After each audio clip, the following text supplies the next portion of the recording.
Hello everyone, so another book review here. So I'm going to review something called The Time Traveler's Wife by Audrey Niffenegger. So you might have heard of this before, The Time Traveler's Wife. It was written in 2004. I read it, I think probably like 2010 or something like that, maybe sometime after that. Really enjoyed it, and then I saw the movie that was made based on this. It was really good, and then there was an HBO series which I watched, which I really enjoyed, and I'm really upset that it's not got a second season apparently, and they fleshed out a lot of the things out in that. But I'm going to read the blurb on the back. So The Time Traveler's Wife, and it's a fictional novel. Call it science fiction.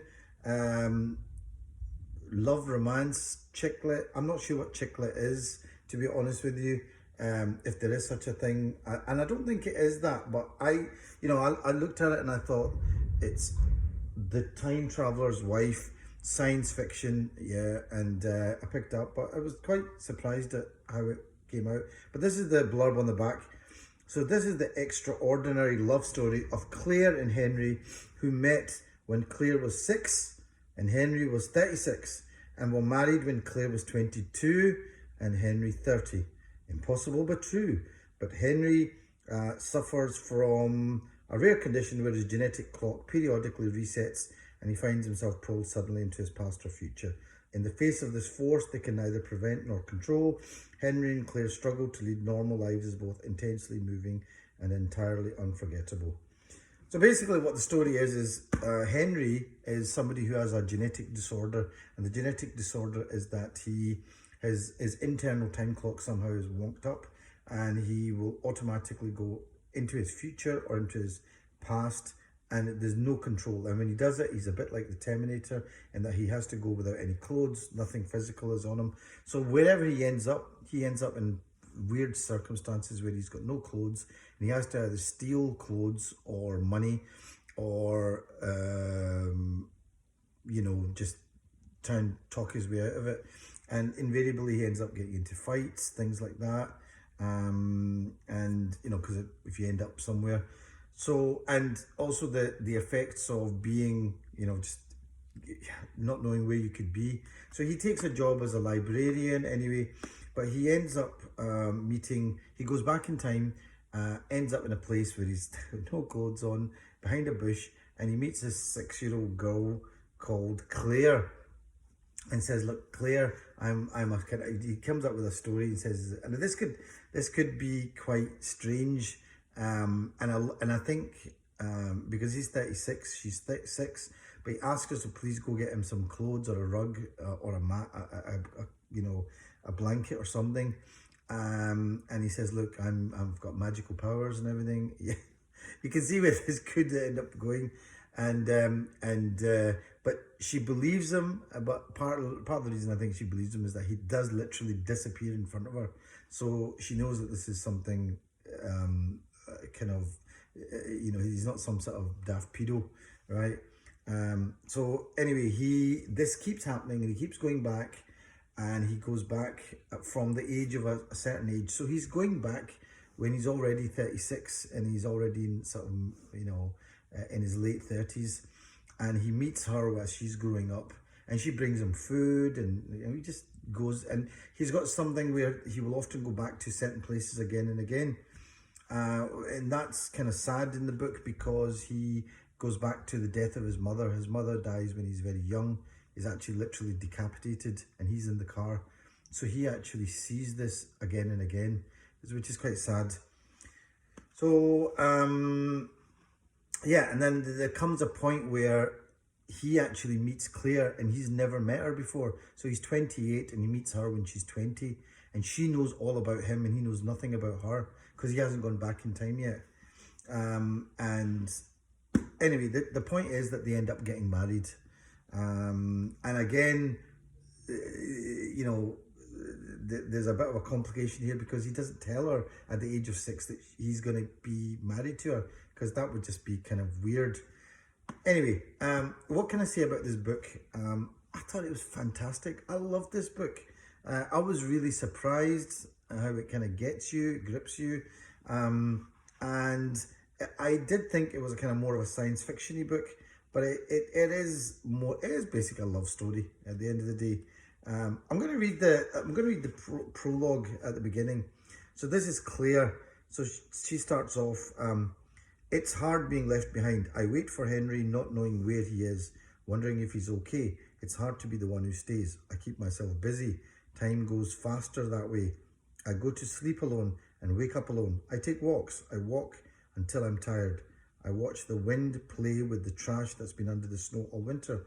Everything seems simple until you think about it.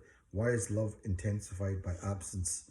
Long ago, men went to sea and women waited for them, standing on the edge of the water, scanning the horizon for the tiny ship. Now I wait for Henry. He vanishes unwillingly without warning. I wait for him. Each moment that I wait feels like a year, an eternity. Each moment is as slow and transparent as glass. Through each moment I can see infinite moments lined up waiting. Why is he gone where I cannot follow? And then Henry Trott says, how does it feel? How does it feel? Sometimes it feels as though your attention has wandered for just an instant. Then with a start you realise that the book you were holding, the red plaid cotton shirt with white buttons, the favourite black jeans and the maroon socks with an almost hole in one heel, the living room, the about to whistle tea kettle in the kitchen, all of these have vanished. You're standing naked as a jaybird, up to your ankles in ice water in a ditch, along an unidentified rural route. You wait a minute to see if maybe you'll just snap right back to your book, your apartment, etc. After about 5 minutes of sweating and shivering and hoping to how you can just disappear, you start walking in any direction, which will eventually yield a farmhouse, where you have the option of stealing or explaining.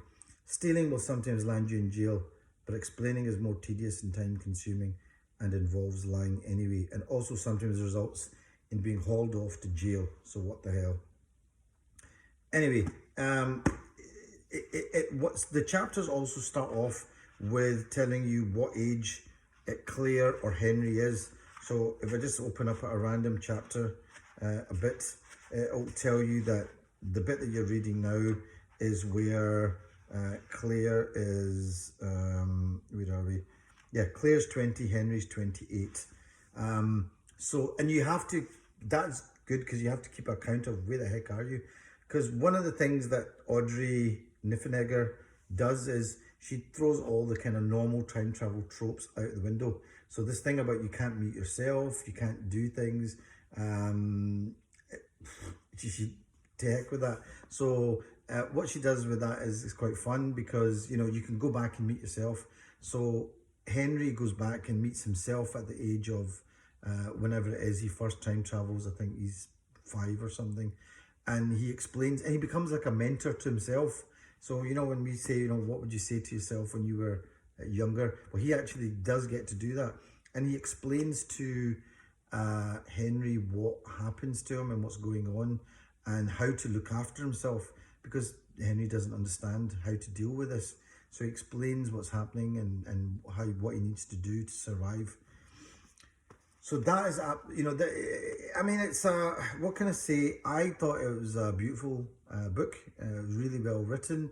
And I think there's something about it that is enduring, which is why there's been a film come out of it and an HBO series, although the HBO series was unbelievably cancelled after the first season. It apparently didn't get enough ratings, which I think is a bit of a crime, but there you go. I thought it was a really good book. And like I said, I mentioned the word chick lit. I'm not quite sure what chick lit is, if it's just books that are written just for women. I like the fact that, I mean, I got involved. I cared about the characters. I cared what happened to them. It's quite sad how, you know, there is a tragic side to it, and it's sad how that works out. But you know, and the idea of time travel is not like Doctor Who getting in a TARDIS.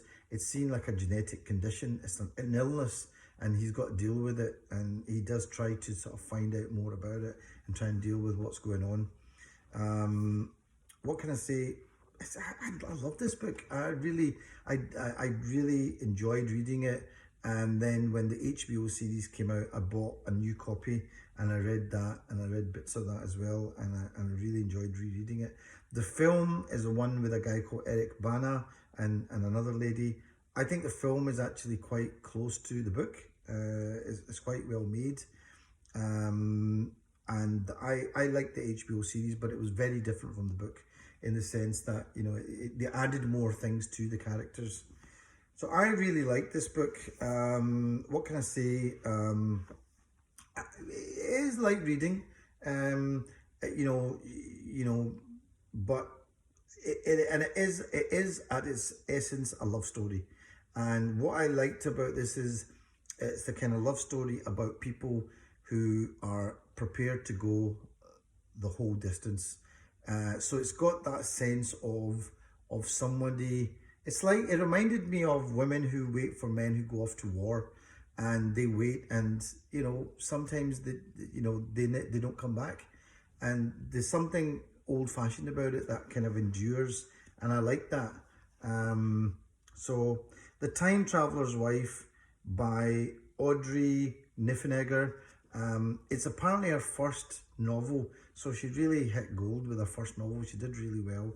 I really like this. It is, I would say it's a kind of old-fashioned love story, but with the science fiction bit thrown in, and that makes for some, it does make for some funny bits. And like I said, he goes back to meet himself, so he can, you know, there's a interesting one where when he's teenage, and his dad walks in and finds him as doing stuff to himself. So there's the 16-year-old him and another 16-and-a-half-year-old him doing stuff, but he doesn't see that as being anything wrong with that, because he goes, it's him doing it to himself.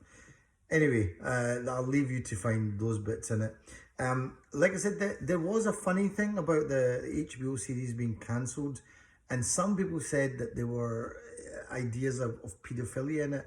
I don't know how the heck you can get that, or like he's grooming a 6-year-old. He's not grooming a 6-year-old. He's thrown into a situation where he's got no choice but to ask a 6-year-old that's there for help. And she also understands that there's something weird going on, because the guy literally disappears in front of her. And he treats her actually very, he's, you know, with a lot of respect, and there is a lot of love in it. So I don't know where people got that idea that there's something about grooming in this. I think that's complete bullshit. But like I said, I think it was just well written, keeps your attention.